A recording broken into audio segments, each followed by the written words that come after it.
আসসালামু আলাইকুম সকলকে। আশা করি সবাই ভালো এবং সুস্থ রয়েছে।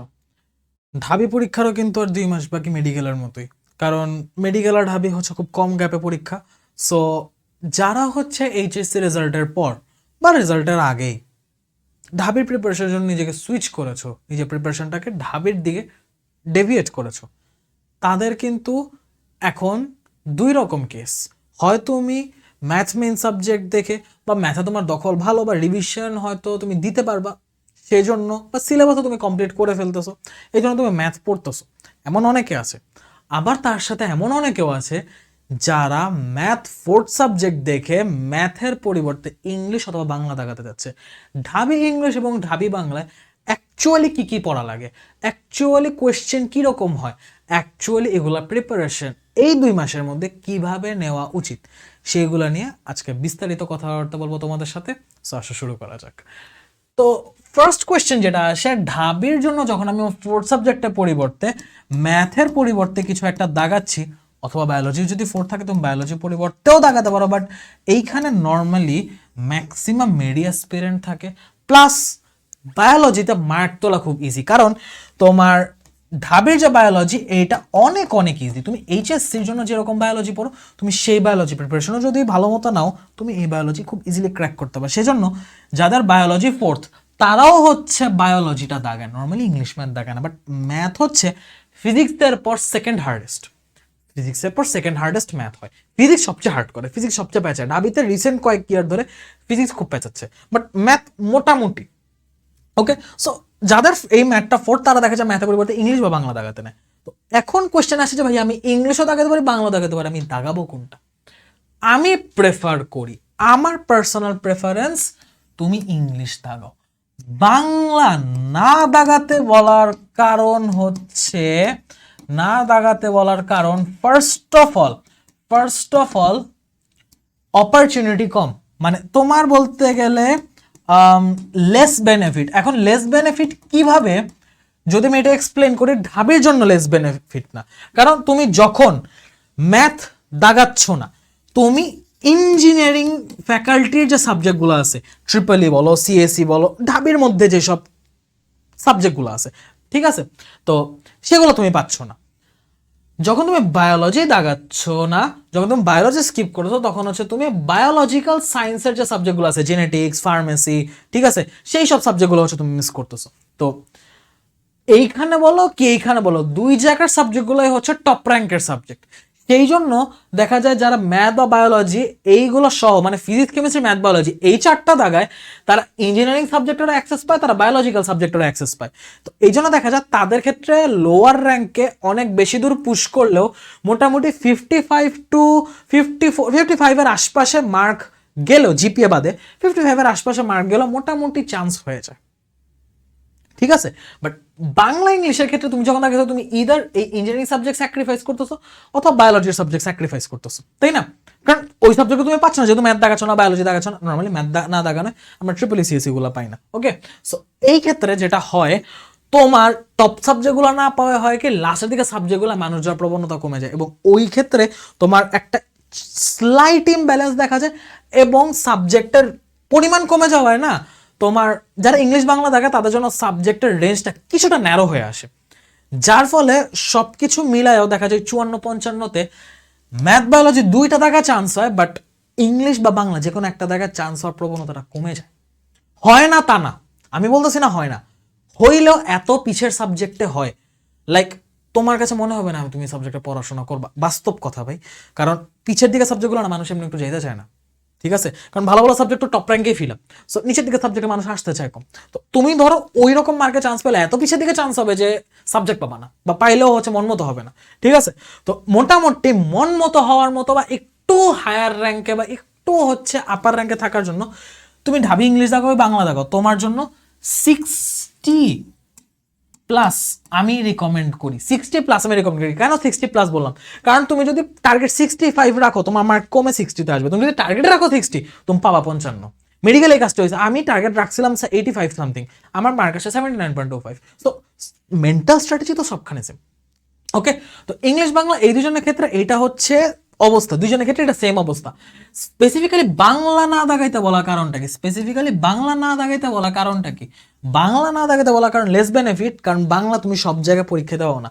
বাংলা তুমি হচ্ছে ডিইউ তোমাকে কমপ্লিমেন্ট, ডিইউ পরীক্ষাটা তোমাকে জেইউতে কমপ্লিমেন্ট করবে, আর সাথে তুমি যদি বি ইউনিট সি ইউনিট দাও, কিছু অনেকখানি টপিক তোমার হচ্ছে এখান থেকে কভার হবে, স্টিল আরো এক্সট্রা পড়া লাগে বি ইউনিট সি ইউনিট দিতে গেলে। এই একটা জায়গা হচ্ছে লেস বেনিফিট। কিন্তু তোমার ইংলিশ, তুমি ঢাবি পরীক্ষা দিবা, জাহাঙ্গীরনগর দিবা, রাজশাহী দিবা, চিটাগং ইউনিভার্সিটি দিবা, তুমি জিএসটি দিবা, অ্যাগ্রি দিবা, তুমি যে জায়গায় দিতে চাও না কেন, তোমাকে সব জায়গায় ইংলিশ দাগানোর অপশন দিতেছে। এবং অ্যাগ্রিতেও 10 মার্ক লিটারালি ইংলিশ থেকে মাস দিতেই হয়। তো তোমার ইংলিশে ঢাবি ইংলিশে প্রিপারেশন মোটামুটি তোমার 6-7 জায়গা কমপ্লিমেন্ট করবে। লাইক জিএসটি তো আমি বলতে আমাদের গুচ্ছ ভাঙার আগে যে গুচ্ছটা ছিল আমি সেটার কথা বলছি।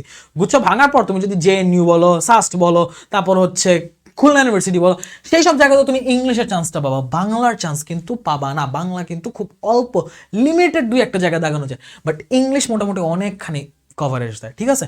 সো এই জন্য আমি প্রেফার করি বাংলার জায়গায় ইংলিশে প্রিপারেশনটা নেওয়ার। ওকে, আমি যদি জিজ্ঞেস করছো ভাইয়া আপনি যে ঢাবি পরীক্ষা দিয়েছিলেন আপনার কি হয়েছিল? আমার প্রিপারেশন ছাড়া আমি এক্সাম দিতি, র্যাঙ্ক অনেকেই পিছিয়ে আসছে, আমি র্যাঙ্কের কথা নাই বলি, ঠিক আছে? অনেকেই পিছিয়ে র্যাঙ্ক আসছে। আর আমি রীতিমতো প্রিপারেশন নিই না, আমার ম্যাথ মেইন ছিল, বুঝছো? সো আমি বায়ো ফোর্থ, আমি মেডিকেলে অ্যাসপিরেন্ট, মেডিকেলে চান্স পাইছি, আমি বায়ো কেমনে ইংলিশের জায়গায় সোয়াপ করি, আমি সব করলে করতাম ম্যাথ। তো আমার যেহেতু ম্যাথ মেয়ে ছিল, আমি 4টাই দাগায় আসছি মোটামুটি। আমার হচ্ছে আমার মার্ক এই আশপাশে, কাটমার্কের আশপাশে একটা মার্ক পেয়েছিলাম, ওইভাবে হচ্ছে আমার চান্সটা হয়েছিল, ঠিক আছে? তো আমি এইটা আর কি, ঠিক আছে? সো মোটামুটি হচ্ছে এই হলো বিষয়। এখন যদি আমি একটু বলি যে ইংলিশের অ্যাকচুয়ালি টপিক কি কি, দেখো ইংলিশের টপিক অ্যাকচুয়ালি হচ্ছে তোমার প্রতিটা সাবজেক্ট 25 মার্ক করে, 15 মার্ক এমসিকিউ, 10 মার্ক রিটেন।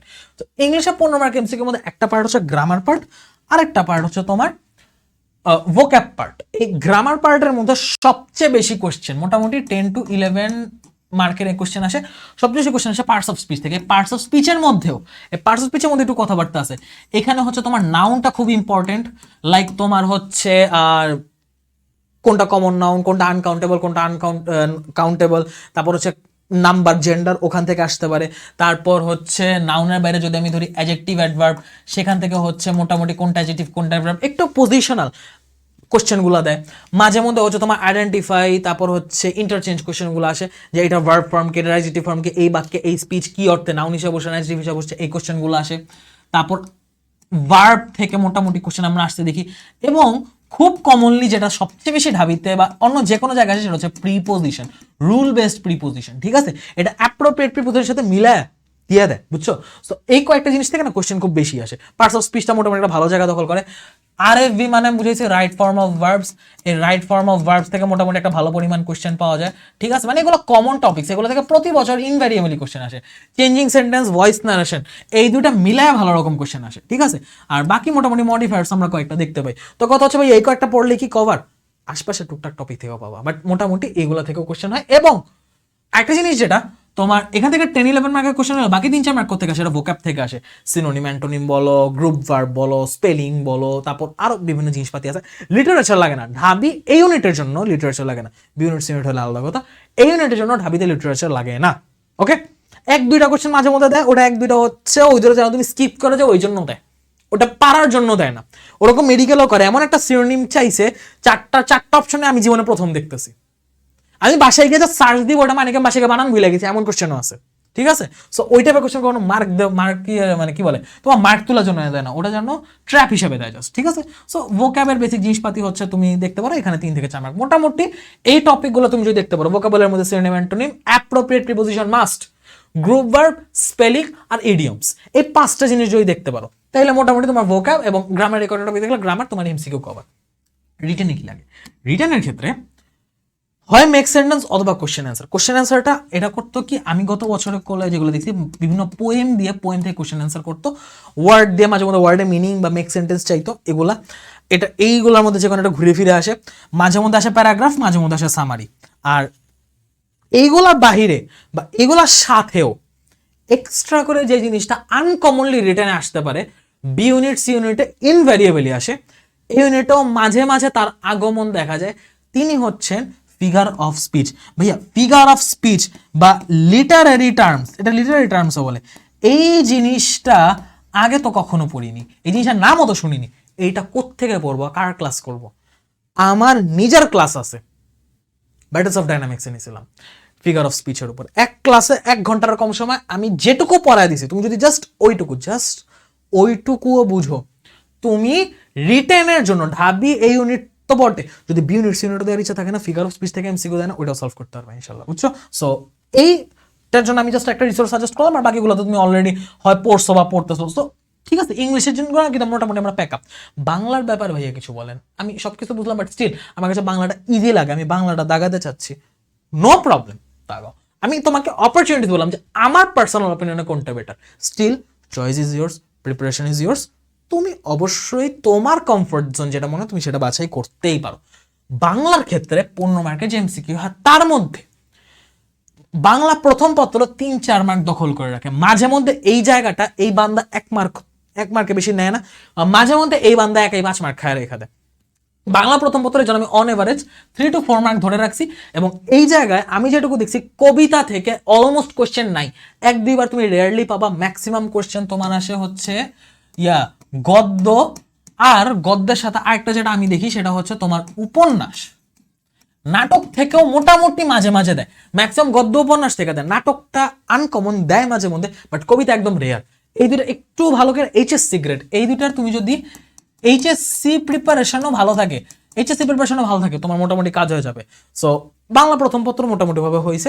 দ্বিতীয় পত্র থেকে কোশ্চেন কি আসে, দ্বিতীয় পত্রের স্পেসিফিক কিছু টপিক পড়লে হয়েছে, লাইক শব্দ ভান্ডার, এইটা একদম 3 স্টার, এখান থেকে প্রতিবার 2-3 এমসিকিউ থাকে, এটা মাস্ট পারতেই হবে।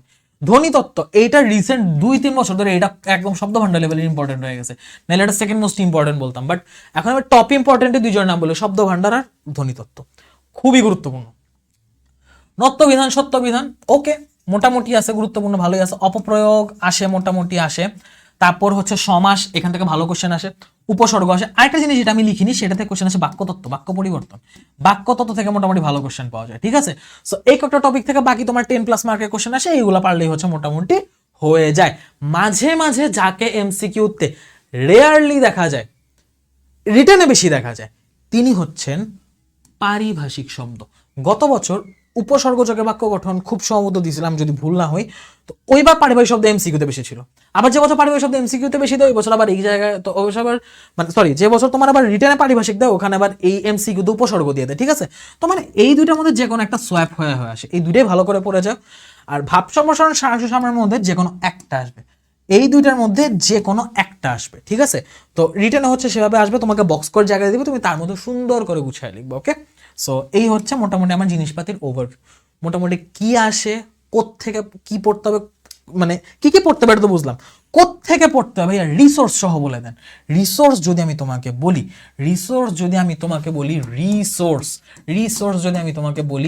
ইংলিশের জন্য, ইংলিশের রিসোর্স তুমি হচ্ছে একটা বই সাজেস্ট করি, not a paid promotion, not a collaboration, aspect English. আমার কাছে বইটা পার্সোনালি খুব গুছানো মনে হইছে, বাট এই বইতে না কোশ্চেনগুলো ভিতরে ভিতরে ইনকর্পোরেট করা, আলাদাভাবে কোশ্চেন আমি আছে কিনা জানি না, আমি রেকমেন্ড করবো তুমি আলাদা একটা কোশ্চেন ব্যাংক রাখো। আর যদি তোমার মনে হয় যে ভাই আমি এক্সটেন্সিভলি ইংলিশ পড়তে চাই, আমি যখন ইংলিশ পড়তেছি আমি একদম গুছায় টুছায় পড়তে চাই, কোশ্চেন ব্যাংক ঠিক আছে আমি রাখতেছি, বাট আমি একদম কম্প্যাক্ট খুব হচ্ছে ইংলিশটা ভালো করে গ্র্যাপ করতে চাই, বা তুমি ঢাবি এই ইউনিটের সাথে B unit C unit English preparation নিতেছো, বই কোনটা পড়বা? সেই ক্ষেত্রে তুমি এক্সট্রা, সেই ক্ষেত্রে আমি কিন্তু ক্যাটাগরাইজ করে দিছি, সবার জন্য না, ক্যাটাগরাইজ করে বলতেছি, যারা ইংলিশের উপর ফোকাস বেস লাইন ক্রিয়েট করতে চাও তাদের জন্য আমি একটা বই সাজেস্ট করবো, মাস্টার্স। অ্যাপেক্স নিতে পারো, বাট অ্যাপেক্স একটু গুছানো কষ্ট, বুঝছো? মাস্টার্স একটু মানে ওরিয়েন্টেশনটা সুন্দর, গুছানো অনেক। মাস্টার্সের জাস্ট মানে জব কোয়েশ্চেন বাদে, মাস্টার্সে কিন্তু জব কোয়েশ্চেন লাগবে না, আর একদম তোমার কি বলে অল টপিক লাগবে না, স্পেসিফিক তুমি রাইট ফর্ম অফ ভার্ব পড়বা, ঠিক রাইট ফর্ম অফ ভার্বটা বের করে মাস্টার্স থেকে সলভ করো, তুমি জাস্ট পড়বা, মডিফায়ার্স বের করে সলভ করো, তোমার পুরো মাস্টার্স শেষ করার কোনো দরকার নেই, কোনো জায়গায় ফুল মাস্টার্স লাগে না ভার্সিটি অ্যাডমিশন গ্রেড, ঠিক আছে? যদি তোমার প্রিপারেশন এরকম এক্সটেন্সিভ হয়, নাইলে একটা regular English question bank, varsity English question bank এবং অ্যাসপেক্ট ইংলিশ এনাফ, ওকে? বড় জোর একটা প্র্যাকটিস বুক নিতে পারো, বড় জোর যদি প্র্যাকটিস করছো বড় একটা প্র্যাকটিস করে নিতে পারো, শেষ। বাংলার ক্ষেত্রে কি করবো? বাংলার ক্ষেত্রে দুইটা জিনিস করবা। তোমার প্রথম পত্রের জন্য হচ্ছে তোমার প্রথম পত্রের যে বোর্ড এমসিকিউ গুলো আছে, ওই বোর্ড এমসিকিউ এর একটা রিসোর্স রাখবা। তুমি একটা কোশ্চেন ব্যাংক রাখতে পারো, যে কোনো একটা গত বছরের গাইড নিতে পারো, 1 বছর পুরনো হলেও সমস্যা নেই। এমসিকিউ ইনভ্যারিয়েবল মোটামুটি চেঞ্জ হয়, বাট লেটেস্ট নিতে পারলে ভালো। 25-এর কোশ্চেন যদি কোথাও ইনক্লুড হয়, তুমি সেই রকম একটা বাংলার জন্য নিলা, জাস্ট এমসিকিউ সলভের জন্য। বই রিডিং দিলে এমসিকিউ সলভ করলে শেষ। সাথে হচ্ছে তুমি অভিযাত্রিক বাংলা বইটা নাও, অভিযাত্রিক বাংলা বইটা নাও। এটায় মোটামুটি কম্প্যাক্ট ভাবে বাংলা দেওয়া আছে। ইউনিট সি ইউনিটের জন্য ডেফিসিট হইলেও ইউনিটের জন্য এনাফ, ইউনিটের জন্য এনাফ। ওকে, এই কয়েকটা রিসোর্স থেকে পড়াশোনা করো। মোটামুটি তোমার যে 25 মার্কের প্রিপারেশন, তুমি ইংলিশ নাও বাংলা নাও, তোমার প্রিপারেশন ইনশাল্লাহ গুছায় যাবে। ভাইয়া কি পড়বো, কোত্থেকে পড়বো? বুঝলাম, কিভাবে পড়বো এটাও তুমি জানতে চাইছো, কিভাবে পড়বো, প্রিপারেশন মেথড কি হবে, আমি তোমাকে এইটা নিয়েও বলতেছি। প্রিপারেশন মেথড তোমার ফার্স্ট অফ অল যেটা হবে, সেটা হচ্ছে কনসেপশন। ফার্স্ট অফ অল যেটা হবে সেটা হচ্ছে কনসেপ্ট ডেভেলপ। তুমি আগে বুঝো, তোমার আন্ডারস্ট্যান্ডিং ডেভেলপ করো, কি ঘটতেছে এমসিকিউতে, চল কে রাহা হ্যায়, এমসিকিউটা একটু বুঝো। এমসিকিউটা যেন তুমি কি সঠিক উত্তর, কেন সঠিক উত্তর সেটা এক্সপ্লেন করতে পারো, ওই থিওরিটা মাথায় ধারণ করো, ওইটা বুঝো। সব দরকার নেই, জাস্ট যেগুলো এমসিকিউ আসছে, যে টপিক আসছে, সেটা থিওরিগুলো মাথায় নাও। তারপর তুমি হচ্ছে ওই থিওরিটা ভালো করে গ্র্যাপ করার পর, থিওরিটা ভালো করে মুখস্থ করার পর, থিওরিটা ভালো করে নিজের ভিতর আত্মস্থ করার পর, সেকেন্ড স্টেপ যেটা, সেটা হচ্ছে অ্যাপ্লিকেশন। তুমি শিখছো, তোমার ওই জিনিসটা শেখা হয়েছে, এখন তুমি জাস্ট জানো এই অক্ষর থাকলে মূর্ধন্য না বসে দন্তন্য বসে না। তুমি অ্যাপ্লাই করলে না, পরীক্ষা হলে কোশ্চেন আসলে একদম শিওর থাকো 100 মধ্যে 100 ভুল করে আসবা।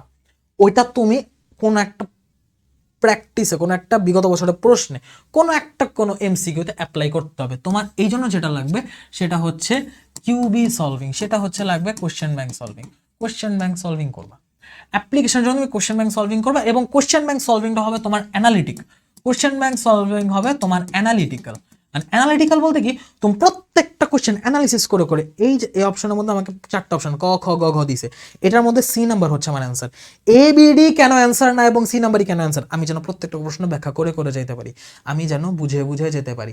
এই অ্যাপ্লিকেশনটা, এটা আমার কোন কনসেপ্টের কারণে এমন হয়েছে, নিচের কোন বানানটি শুদ্ধ নয়, 4টা বানান দিছে, এটা কেন শুদ্ধ নয়, ওইটা কেন শুদ্ধ নয়, এইটাই কেন শুদ্ধ, এটা কি কারণে শুদ্ধ, এই জিনিসগুলো তোমার বুঝতে হবে, এই জিনিসগুলো পারতে হবে। সেন্টেন্স কারেকশন ইংলিশে খুব কমন একটা কোয়েশ্চেন। তোমাকে 4টা সেন্টেন্স দিবে, 4টা সেন্টেন্সের মধ্যে 4 সেন্টেন্সের মধ্যে 3 রকম ভুল, একটা রাইট ফর্ম অফ ভার্ব ভুল, একটা সাবজেক্ট ভার্ব ভুল, একটা মডিফায়ার ভুল বসাইছে, আরেকটা সব ঠিক আছে, তোমার টেন্স মেন্স অনুযায়ী কোনো ঝামেলা করেনি। ওইটা তোমাকে আইডেন্টিফাই করতে পারতে হবে, কোনটা কেন ভুল বুঝতে পারতে হবে। তোমাকে জিজ্ঞেস করতে পারে in with sentence but is not used as a preposition, but শব্দটা কোথায় প্রিপোজিশন হিসেবে বসে নাই, তো তোমাকে এটা বুঝতে হবে একটা প্রিপোজিশন কোথায় বসে, কেন প্রিপোজিশন হয় ওই জায়গায় বসলে, অন্য জায়গায় বসলে প্রিপোজিশন ছাড়া কি হয়, কেন হয়, কিভাবে হয়, এই জিনিসগুলো একটু কনসেপশন বিল্ড আপ করা লাগবে, নাহলে পরীক্ষায় আসে ভাই, পরীক্ষায় আসে এই জিনিসগুলো। ঠিক আছে, সো এই গেল ব্যাপার। ওকে, কনসেপশন এবং অ্যাপ্লিকেশন মধ্যে কোশ্চেন ব্যাংকের মধ্যে তুমি ফোকাস দিবা কোনটা, ফোকাস দিবা হচ্ছে বিসিএস প্লাস ভার্সিটি, ওকে, এবং সাথে মেডিকেল ডেন্টালের কোশ্চেন, ইংলিশের জন্য। আর বাংলার জন্য কোয়েশ্চেন ব্যাংকে হচ্ছে তুমি সেম টপিক বেসড, ওই যে অভিযাত্রিকের ভিতর যে জিনিসগুলো আছে সেগুলো পড়লেই হবে। কনসেপশন হইলো, অ্যাপ্লিকেশন হইলো, এইবার লাগবে রিপিটেশন, প্র্যাকটিস ছাড়া না ভাই পারবা না, বুঝছো, প্র্যাকটিস ছাড়া সত্যি কথা পসিবল। আমি প্র্যাকটিস কোথায় করবা, ওই যে বললাম ওই অ্যাসপেক্ট বইটা ফলো করো, ওইখান থেকে ভালো মতো প্র্যাকটিস করো, অভিযাত্রিকের প্র্যাকটিস আছে সেগুলো প্র্যাকটিস করো। তুমি যদি কোনো প্র্যাকটিস বুক কিনে থাকো সেটা করতে পারো। যদি এক্সটেন্সিভ প্রিপারেশন হয়, ওই যে মাস্টার্সের যাদের কথা বললাম, যারা ইংলিশ খুব এক্সটেন্সিভ নিতে চাও, যে ফার্দার টার্গেট আছে, মাস্টার্স ফলো করতে পারো, মাস্টার্সে হিউজ, তবে হ্যাঁ জব কোশ্চেন করতে চাও না, ওকে, জব কোশ্চেন কোনো কালেই লাগে না। তো এই যে তোমাকে আমি ফুল স্টেপগুলো বললাম, তোমাকে আমি রিসোর্স বললাম, তোমাকে আমি মেথড বললাম, বললাম, তুমি সবকিছু বুঝছো, তুমি সবকিছু জানো, এখন কিন্তু তুমি একা প্রিপারেশন নিতে পারবা। বাট কথা হচ্ছে এই যে এই কনসেপ্টটা তুমি একা বিল্ড আপ করতে পারবে, এটার জন্য তোমার একটা ক্লাস, তোমার একটা কোয়ালিটি ক্লাস দরকার, যেটা তোমার কম্প্যাক্ট ভাবে অল্পক্ষণের মধ্যে তোমার পুরো জিনিসটা গুছিয়ে দিবে, তোমাকে প্র্যাকটিসের জন্য রেডি করে দিবে। ঠিক আছে, সো এখন তুমি বুঝতেছো তোমার কি করতে হবে। ঠিক আছে, সো আশা করি ভিডিওটা তোমার জন্য হেল্পফুল হয়েছে, এবং তুমি ভিডিওতে তোমার ইংলিশ বা বাংলা নিয়ে যা কনফিউশন সব কিছু ক্লিয়ার হয়েছে। বাট স্টিল তুমি যদি এখনো এটা নিয়ে দ্বিধায় থাকো যে ভাইয়া এই কোয়ালিটি ক্লাস, এই যে অ্যাপ্লিকেশনের জন্য কোয়েশ্চেন ব্যাংক, তারপরে যে আমি প্র্যাকটিস করবো, রিপিটেশন, এই যে প্র্যাকটিসটা করবো, প্র্যাকটিসের জন্য ম্যাটেরিয়াল বা এক্সাম, এগুলো আমি কোথায় দিব? তোমার তো মেইন জিনিসই হচ্ছে, তোমার মেইন সাইকেলটাই হচ্ছে মেনলি দেখো ক্লাস, তারপর হচ্ছে তোমার লেকচার প্লাস কিউবি, দেন এক্সাম। এই ফ্লোতেই তো তুমি আগে দিছো, তাই না? এই ফ্লোতেই তো তুমি আগে দিছো। তো এই ফ্লোটা তুমি একা একা কিন্তু ধরে রাখতে পারবে না। তোমার একটা কোর্সের সাথে থাকলে তোমার জন্য এই ফ্লোটা ধরে রাখা সুবিধাজনক। আমি বলতেছি না কোর্স ছাড়া পারবা না, বাট কোর্স তোমাকে একটা ফ্লো, একটা পুশ দিবে। কারণ একটা জিনিসের জন্য তুমি টানা 60 দিন নিজের সর্বোচ্চ দিয়ে একা পুশ করে দেবা, একা পসিবল হয় না, টু বি অনেস্ট, বুঝছো? একা অনেক কষ্ট, পসিবল হইলেও অনেক কষ্ট। তো কোর্সে থাকলে না, কোর্স নিজের থেকে একটা আউটওয়ার্ড, একটা এক্সটার্নাল ফ্লো, একটা এক্সটার্নাল প্রেশার দেয়। সেই জন্য একটা ভালো কোর্স বাছাই করা অবশ্যই জরুরি। সো তুমি যদি একটা ভালো ভার্সিটি কোর্সের সন্ধানে থাকো, প্রত্যেকটা সাবজেক্টের জন্য কোয়ালিটি ক্লাস, কোয়ালিটি কন্টেন্ট, একদম পরীক্ষায় যা আসবে লাস্ট মোমেন্টে ফ্রেশ রিস্টার্ট যদি নিতে চাও, তোমার জন্য ব্যাটলস অফ বায়োলজি পক্ষ থেকে কোর্স আছে ভার্সিটি ক্র্যাশ কোর্স 5.0। 5.0 মানে বুঝছো, এটা হচ্ছে 5th ক্র্যাশ কোর্স।